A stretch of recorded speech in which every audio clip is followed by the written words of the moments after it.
In the early 1970s, San Francisco was a city on the edge of transformation, where counterculture, activism, and politics were about to collide in a way that would change history forever. Among those leading this charge was a man who, in many ways, represented the very spirit of the city, Harvey Milk.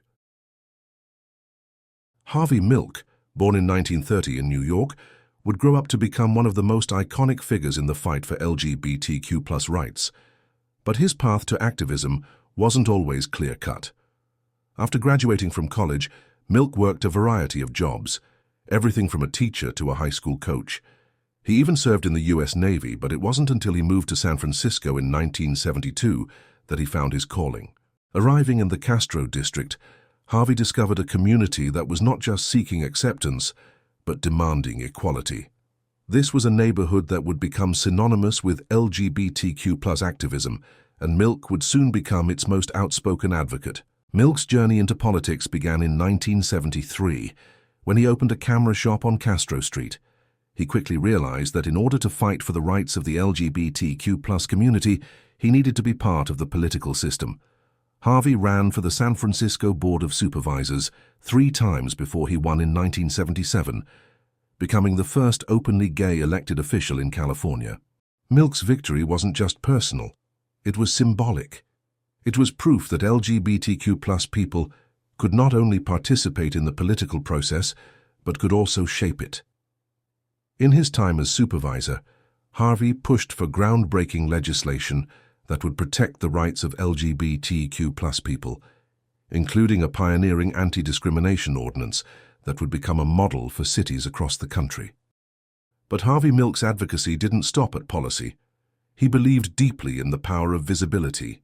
His famous words, "You gotta give them hope," became a rallying cry for LGBTQ+ people everywhere. He knew that being open about his identity, in a time of rampant discrimination, would offer others the courage to do the same. In 1978, Harvey's victory in the political arena was tragically short-lived. Both Mayor Moscone and Supervisor Harvey Milk have been shot and killed. Just over a year into his term, on November 27, 1978, Harvey Milk and San Francisco Mayor George Moscone were assassinated by Dan White, a disgruntled former member of the Board of Supervisors. The city was in shock.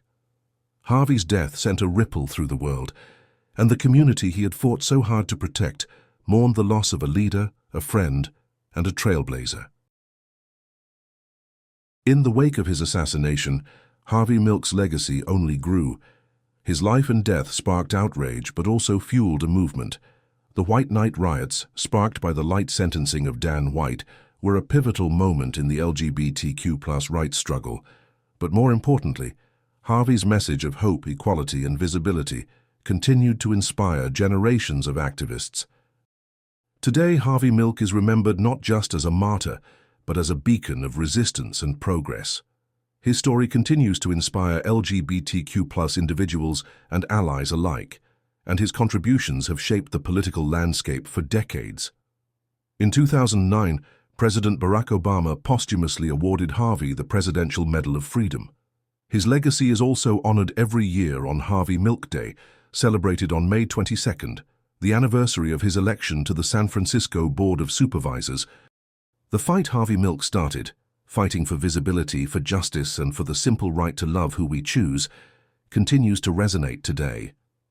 From the rainbow flags that now fly in pride parades across the globe, to the rights LGBTQ+ people now have that were once unimaginable, Harvey's influence can be felt in every step forward.